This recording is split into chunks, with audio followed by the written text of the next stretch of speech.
If you've been using a time entry software like Harvest or Toggl, and you're doing this alongside of work management tools like Airtable, you're probably paying unnecessarily for licenses that you don't really need. Companies love to use Harvest and Toggl because it makes it a really nice user experience for their employees to be able to enter timesheets, meaning they don't have to create records all the time. They can simply take their projects and enter time across a whole week and be able to submit their timesheets. In this video, we're going to dig into how we can build a really nice experience inside of Airtable, combining the best of timesheets in Harvest and Toggl with the powerful Airtable database. Hey, I'm Dan Lehman from AutomationHelpers.com, and we help businesses like yours get automated with portals, apps, and integrations. So the first thing I want to do is show you what the user flow is going to look like inside of Airtable, and then once you see what it looks like, we'll get into how we can build it. So the first thing I'm doing is I am the user who's actually managing my own time. I want to be able to create a new record here for a timesheet. And when I press that button to create it, the really cool part is that it's automatically adding a lot of the key information for me. So I can go ahead and expand this timesheet, and notice all I did was press a single button and it automatically put in my start and end date for the week. Now in this use case, we're pretending that we're just logging time Monday through Friday. If you wanted to include Saturday and Sunday, you certainly could. So what this is doing is based on the date of the week, then it's determining the Monday of the week, the Friday of the week. And the really nice part here is that it's taking the customers that I'm billing against. It already knows which projects I'm a part of, and it's adding in those timesheet lines automatically. So it's not requiring me to do this extra work of adding all of those lines. So all in all, this took one button click to be able to create the structure of the timesheet. And now all we need to do is fill it in. So here we go. Let's say I'm going to start entering some time across the week in the different timesheets here. Let me put in some different values. We're going to work different days of the week. You'll notice as I'm entering in this time here that there's a couple things happening. One is that this weekly total is being updated because as soon as we enter that, we're getting an update. It's summing that. We also see our line totals of how many hours we've spent for each of those clients throughout the week. So we've got 3 clients. We're entering in this information. That looks pretty good. It's really the experience that you'd get with a Harvest or Toggl to be able to enter in information in those records. Now, at this point, you might be wondering to yourself, okay, well, that's not that big of a deal. You just have some line item records that have those hours on those different days. You've got a field for Monday, a field for Tuesday, a field for Wednesday. But there's a couple problems if we were just to leave it as this architecture. The first being that Monday, Tuesday, and Wednesday isn't actually associated with our specific dates. It doesn't know that Monday is 5/5 and Tuesday is 5/6. There's got to be something in the back end that associates that information together. The other problem that we'd experience is if I just come over to billing and go to time logs here, this is the structure in which Airtable would need to really be able to process and understand our time logs. So as opposed to timesheets, which are happening across weeks, time logs would be the format to say, hey, we have this customer billed by this person on this specific date for a certain number of hours. Now, the reason that most transactional systems need it in this format as opposed to a date range where I'd say, oh, let's have a start date and an end date to the week, the reason we need it at a more granular level is for things like financial tracking and reporting. So imagine if I had a timesheet and it spans over a week, but part of that week is in April and the other part of the week is in May. Now you've got one timesheet record for a week spanning into 2 different months. So if you're doing financial reporting and you want to say, how much did we invoice for in this month, you're not going to get very accurate data. So in the back end, we really need it to be at that individual date level in order to get all the financial reporting. But the downside of this is that we would have to have users create a new record every single day for every single customer. So if you're billing on 5 different projects and you're billing 5 days of the week, now suddenly you have potentially 25 different records that you'd have to be adding in there, and it's a really bad user experience.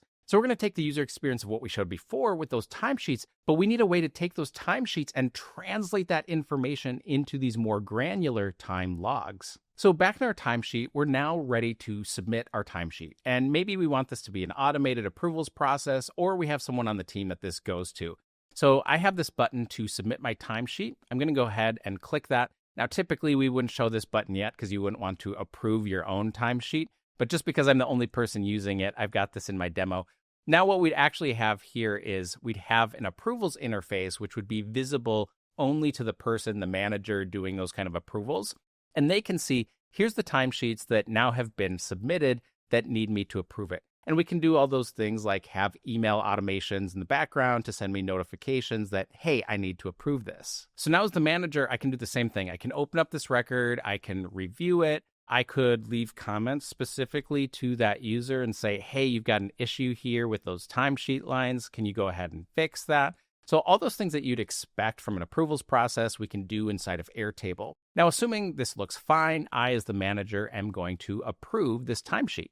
So our timesheet has been approved. And if we take a look now at our billing section under those time logs, notice that this automatically took all of those records for us and split it into those individual time logs. So we entered time on 2 different days of the week. We had 2 hours on the 5th and 2 hours on the 8th for future forward, all as part of the same timesheet. And now it automatically generated the time logs. So we get the best of both worlds, the easy entry, but then the better financial reporting. So let's take a quick look at how we would set this up inside of Airtable. I'm going to come over to my data just because it's a little bit easier to see here. And we've got our different tables that are included as part of this process. So time logs, again, is the more granular layer that we're looking at of those time logs. That's what gets generated in the end. We've got our accounts or customers, and you can do this any way you want. You might have projects that you want to bill against. You might have customers. You might have specific tasks. That level of granularity is really up to you in terms of how you want to handle that billing. We've got our contacts here, and those contacts are going to represent the different users of the system. And then we've got our timesheets. These are those high-level header records which contain the dates and the association to the person, but they're not the actual individual time tracking. And then finally, we have our timesheet lines, and this is the more granular level where we're doing that time tracking. And again, it's not tied to the specific dates at this point. We just have fields of Monday, Tuesday, Wednesday, Thursday, and Friday. Now, the heavy lifting for this is really happening in the back end with the automation. So if I click on our automations, there's a couple things that are happening. So we've got 2 different automations, one for generating the timesheets. That's the first process you saw where I just said, hey, add a new timesheet, and it created it for me. It automatically knew who I was. It knew the days of the week that we're logging it for. That's what we're doing in this first timesheet. And then the second one is generating the time logs. Once we've actually approved that, now it's generating the more granular time logs. So let me give you a quick rundown of what the automations actually do. To generate our timesheet, the first thing that we're doing is we're triggering this based off of when that timesheet record is actually created. So you click the Add a New Timesheet button. Once you do that, that's going to kick off our automation. Now, the first thing that we want to do is we're going to find records. And we've got this step to find the appropriate contact based on our logged in user who created that timesheet. Now, I just want to show you real quickly here, if I head into my data and we go to our contacts, that I did this step simply because oftentimes inside of Airtable, we don't have everybody as users. We might want to have contacts, and we might want to have information associated with that contact, like their bill rate for financial reporting. So in this case, what I've done is I have a contact named Dan Lehman, and that Dan Lehman has an email address which matches the email address that I'm using as an actual logged in user of the system. So the reason, again, that we're doing that is because we might have other data like bill rate that we want applied to it. And this is the way that we can extend that users table. So this first step might not necessarily be important to you, but what we're doing here is we're saying, hey, we want to find on the contacts table and find where that email address matches the user who took this action, their email. So we can do this dynamically and say, well, who was that user who clicked the button to add the timesheet? And then we know, okay, here's the contact that we need to find. Now, our next step, once we have that contact, is going to be to update our original timesheet record from our trigger. And we're going to update this simply to put the new person's contact information in there. We're going to link it to that contact. It's a really simple step, but it makes it a much more streamlined user experience. Now, you might be wondering, well, how did we determine the start and end date, the Monday and Friday for that week automatically? And we actually did that with formulas instead of with the automation. So we added a created date field. That's just a field type that we have in Airtable. This is when we created that timesheet record. And then what we've done is we have a start date and an end date. And so we can take a look at those formulas. We're basically saying, hey, if I created this timesheet on a Tuesday and I want to find the Monday of that given week, go ahead and calculate that. And then we're doing the same thing with the formula on the end date. So automatically, just based on when we're creating that record, it generates the start date and the end date for us. Now, you don't have to do it this way. You might say, well, what if people need to create a new timesheet record after the fact, after that week? And so you might want to have it where they actually choose the date themselves, or you have some other kind of automation, but this works pretty well in general. So back in our automation, after we've done this update step, we have another find record step. And in this case, we want to find the customers that we're already working with.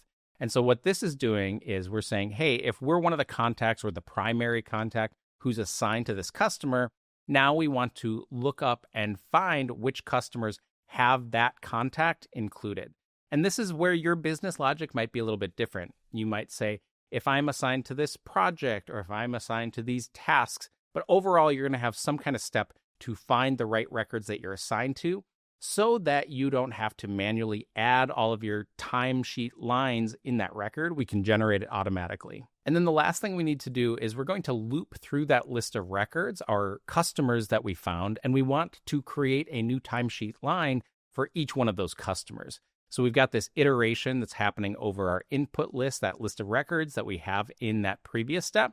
And for each one of those, so I think in this case, when we went through the example, I was assigned to 3 different customers. Therefore, we're going to create 3 separate timesheet lines.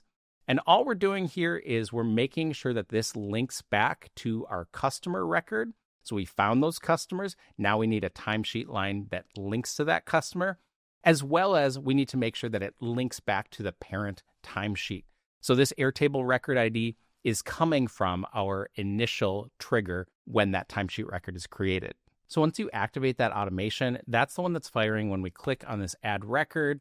And what's happening in the background is that automation runs. And that's how we now have the contact for it, the dates. And then if we open up the record, now it's created our timesheet lines as well. The other automation that we have is to actually generate the time logs, those more granular records, at the point in which we approve the timesheet. Now, despite this having fewer steps, it's a little bit more complicated because we're using a script to be able to iterate through this, but we'll talk through it at a high level.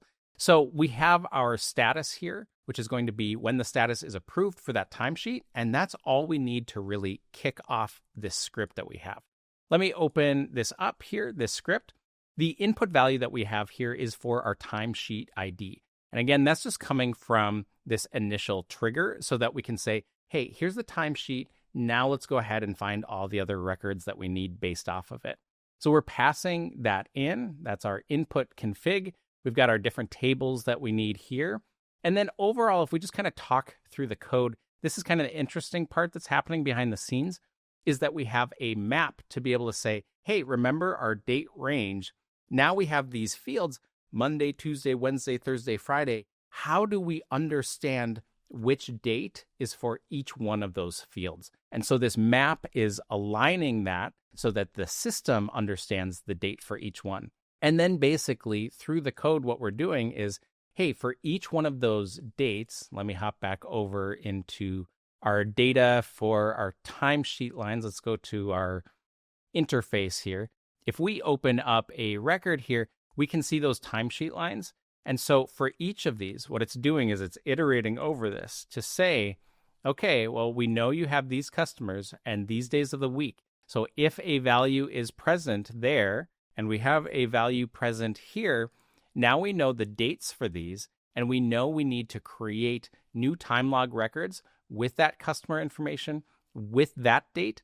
And now we need to create a new record with the customer information and that date as well. And so that's essentially what the script is doing to be able to iterate over that information and generate those more granular time logs. So I know the scripting part can be a little bit technical and overwhelming for some people, but the overall point being that we can generate this system that replaces the licenses that you have in a Harvest or in a Toggl and be able to do that. And this build took all of probably 3 hours to create the interface and the scripts for it. So Airtable really can be the center of your work stack where you can eliminate some additional licenses. And the other cool part is that we can then take these time logs and link them to QuickBooks, say, for automatically invoicing clients. I'll put a link to that video in the description below. If you have any questions about automating your own business workflows, don't hesitate to reach out to our website at automationhelpers.com, where we're offering free 30-minute consultations.